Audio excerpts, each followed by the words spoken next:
pourquoi est-ce que tous les banquiers ne sont pas riches? Ou un minimum millionnaire? Ce sont des employés. Oui, ce sont des employés, mais qui ont ces connaissances-là. Les employés ne sont pas riches. Mais pourtant, ils peuvent le faire. Et puis, ces transactions, ils maîtrisent. Bon, disons que quand on dit pourquoi ils ne sont pas riches, c'est un peu... Ça dépend. Si tu comprends le système, si tu es banquier, tu comprends le système, tu peux avoir de l'argent. J'avais des collègues qui avaient 7 millions dans le compte. Tu travailles des collègues, ils ont 2 millions, 7 millions. Tu comprends comment ça marche. Si tu participes, si tu t'y intéresses, rien ne t'empêche. Mais il faut comprendre d'abord les règles du jeu. Maintenant, ce qui concerne l'investissement, c'est différent de la banque traditionnelle, standard qu'on voit là. Quand tu vas généralement dans une agence, ceux qui sont là ne savent pas de quoi je parle. Ah ouais? Bien sûr. Ne savent pas. Dans un groupe financier, il y a plusieurs départements généraux. Oui, justement, oui. Donc celui qui est là, le guichetier que tu vois dans la Non, pas le guichetier, non. Après, on a un conseiller bancaire. Même les conseillers, là, parfois, c'est même pas... Ça dépend des catégories. Il y a ceux qui ont suivi une formation, qui ont eu des certifications pour pouvoir avoir certaines conversations. C'est niveau par niveau. Celui qui fait juste le fond que je viens de décrire, généralement, n'a pas le droit même d'avoir la conversation sur les marchés boursiers. Ah. Donc, le marché boursier, ça prend quelqu'un qui a une autre catégorie de licence pour pouvoir avoir ces conversations. Donc, d'une manière générale, quand tu vas souvent à la banque, les gens que tu vois là vont juste faciliter l'ouverture du compte, faciliter un certain nombre d'informations et vont transférer à un autre département. Ce département va s'occuper de ceci. Comme beaucoup de mes clients, quand ils voulaient ouvrir des comptes, ils ne venaient pas me voir directement. J'allais les envoyer à la succursale. Ils vont aller voir quelqu'un qui va le réceptionner, un conseiller financier là-bas, qui va être outillé jusqu'à un certain niveau. Donc, ça dépend du niveau, du type de produit qu'on veut discuter. Ça demande certaines licences, quoi. Ce monde est tellement réglementé. Je ne sais pas si on est au sujet là, si je reprends. Non, mais non, bien sûr, je comprends parfaitement. Ouais. Ok. Donc, ça veut dire que très souvent, les banquiers qui ne sont pas... Parce que tu dis, il y en a qui sont multimillionnaires, mais ce n'est pas la grande majorité. Mais ceux qui connaissent ces investissements ont de l'argent. Enfin, ont la possibilité. Il y a par exemple une chaîne que je regarde en permanence. Quand je regarde la télé, c'est la seule chaîne que je regarde à la télé qui s'appelle CNBC. C'est une chaîne qui parle de la bourse. Tu vas voir même les présentateurs là. Tu peux taper. Tu peux voir c'est quoi sa valeur net worth. Tu peux dire tel vaut ceci. Tu vas voir telle personne, tu vois que la personne vaut 10 millions, la personne vaut 3 millions, la personne vaut 100 millions, et ainsi de suite. Tu as généré 300 000 $. Oui. Et tu dis comment ça s'est passé avec la famille? J'ai lancé mon académie, Easy Finance Academy. Et sur le côté, je tradais. Acheter et revendre. Et pendant le Covid, les marchés avaient chuté initialement. J'ai démissionné au mois de février. Et quelques temps après, les marchés ont chuté d'une manière drastique. On avait l'impression que le monde s'arrêtait. Mais après, les gouvernements ont mis des mesures, les mesures incitatives pour faire que l'économie rebondisse. Oui. Et puis, il y avait beaucoup d'opportunités sur les marchés. Donc, j'avais commencé à trader avec comme $2500. Je suis parti de 2500 environ 14 000. J'achetais, je revendais. Et généralement, c'était les options. Produits dérivés. Oui, produits dérivés, oui. Donc, quand mon compte est tout de 14 000, j'ai injecté 40 000 dedans. C'est ça qui m'a permis d'aller à 300 000 donc de février là jusqu'à environ la fin de l'année.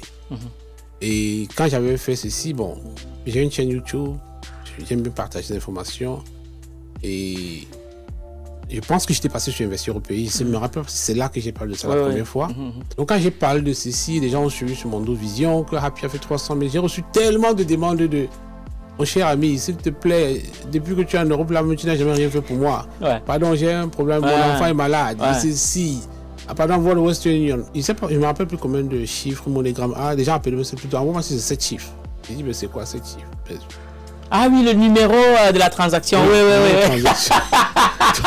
Je demandé c'est quoi ce nombre de chiffres. Je dis, mais le nombre de chiffres qui est sur le truc. Moi, même 7 chiffres. Je ne sais pas si c'est 7 ou c'est 8 chiffres. Waouh. Oui, donc les gens me demandaient tellement, juste parce qu'ils ont appris qu'il y a le gain quelque part. Chacun va se pointer.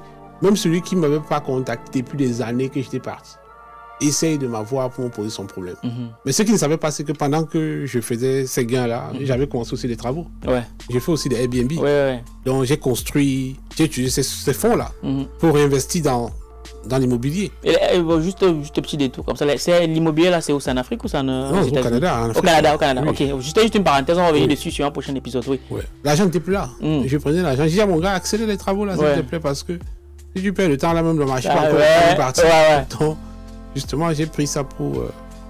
Et du coup, donc ça veut dire, et la famille alors, comment tu as géré avec eux malgré les demandes? Tu disais quoi à la famille? Je ne dis rien. Ah, tu réponds même pas? Je ne donne pas. Ah, tu dis carrément que tu ne donnes pas? Je ne réponds pas aux appels. Ou bien je n'ai pas. Si tu as la chance que je te réponde. Ah oui? J'ignore. Et ça ne te dérange pas quand on dit que tu es un gros chichard? Je m'en fous de ce qu'on pense. Je ne vis pas par rapport à qu'est-ce qu'on dit. Je vis par rapport à qu'est-ce que moi je pense. Il peut penser ce qu'il veut. Il est chiche, il est ceci. Non, ça ne m'intéresse pas. C'est ce que moi je sais qui compte. Du coup, quand tu rencontres la famille, par exemple, là tu es sur Paris, tu rencontres la famille et tout, qui paye la note quand vous allez peut-être au restaurant? Qui paye la note? Bon, je ne vais pas tout le temps, disons que je ne vais pas au restaurant tout le temps avec la famille. Il m'arrive parfois de venir ici, parfois certains frères vont m'inviter, mais il m'est arrivé aussi de venir ici et inviter toute ma famille au restaurant, et leur offrir un restaurant. Ça veut dire que tu as les moyens. Donc tu leur montres que tu as les moyens. Mais pourquoi tu ne peux pas les aider quand ils te disent que ouais, j'ai besoin de 200 €, 300 € pour faire ci, ça? Pourquoi tu ne les aides pas? J'aime apprendre à pêcher que de donner du poisson. Bon, maintenant, quand je vais au restaurant avec eux, après tout, c'est ma famille, je veux voir cette chaleur humaine là. Je veux qu'on se retrouve quelque part, on mange. Aujourd'hui, je ne vais pas te retrouver quelque part, vous asseyez là, vous ne consommez rien, n'est-ce pas? Donc, parfois, ils m'invitent, parfois, ils m'offrent même plus que j'en ai besoin. Ils m'invitent à boire, moi, je ne bois pas, je ne bois pas l'alcool. Parce que ça va me ralentir mes idées. Donc, mais il m'est arrivé d'amener ma famille au restaurant et ça m'a aussi permis de gagner du temps. J'ai une grande famille ici. S'il faut aller chez chacun individuellement, ou bien tel va dire, tu es venu, tu ne m'as pas visité. Non, je pense que time is money, n'est-ce pas? C'est une meilleure façon de gérer son temps, c'est de dire, retrouvons-nous quelque part. Et je me rappelle même une fois, je suis venu ici, je ne sais pas combien d'années ça fait, une fois j'avais demandé, c'était dans les 2000, parce que je me rappelle, c'était avant que ma maman ne décède. Elle était ici en France. Une fois, j'avais demandé à ma famille, allons dans un restaurant. Les gars, trouvez un bon restaurant, là, on va manger. Et j'avais dit, s'il vous plaît, ne m'amenez pas au Tourne-dos. Ils m'ont dit, non, c'est bien. Et on te dit, c'est bien. Et on allait quelque part dans un restaurant ici à Paris. Franchement, je suis entré comme ça. Quand je regarde sur le tablier de la dame qui servait là, je n'avais pas envie de manger là-bas, quoi. N'est pas le même niveau de référence. Je me dis, mais c'est pas bien. C'est ça qui me choque aussi. Je peux me demander, mais comment se fait-il qu'avec la grosse communauté afro qui est ici, ou bien africaine qui est ici, pourquoi on ne peut pas faire les choses bien? On veut tout faire des petits tours de dollars. Tu es là, tu es serré, c'est toujours, je ne sais pas.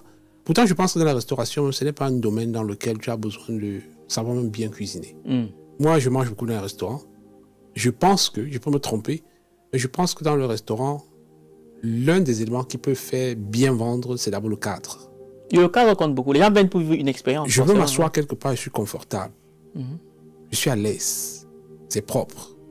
Peut-être il y a Internet. Et je le fais tout le temps. Je vais dans des restaurants même où parfois la cuisine, c'est pas vraiment ce que ça m'intéresse pas. Mais le cadre. Mais je mets du temps là-bas. Peut-être je veux travailler dans un endroit calme.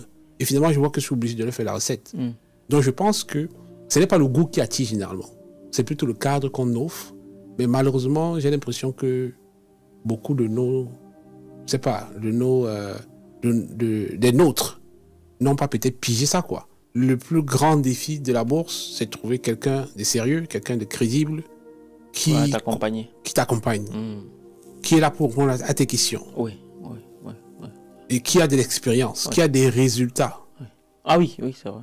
Et qui peut être là quand tu as des questions pour les répondre. Et qui va te dire la vérité. Qui ne va pas te vendre l'illusion. Qui va te dire que tu peux perdre. Que tu peux aussi gagner. Et qui va te dire que si tu viens en espérant que tu vas perdre, ce n'est pas pour toi. Parce qu'à la fin de la journée, les gains,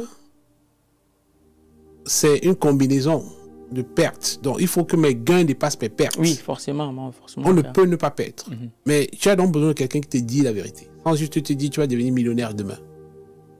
Et donc, si tu comprends ceci, tu suis très bien, tu respectes ce qu'on te dit, je ne comprends pas pourquoi ça ne marche. Je ne vois pas pourquoi ça ne marcherait pas. Donc, tu peux commencer par la bourse sans un gros capital. Certains peuvent commencer par la crypto. Mais il faut aussi que tu comprennes les règles du jeu. Je pense que par la crypto, c'est aussi possible de lever des fonds, de faire de l'argent. Oui. Tu peux gagner très vite, comme tu peux tout perdre très vite. Bien sûr. Parce que tu ne comprends pas les règles. Et je pense que la crypto est beaucoup plus volatile que la bourse. Beaucoup plus facile de gagner, beaucoup plus facile de perdre.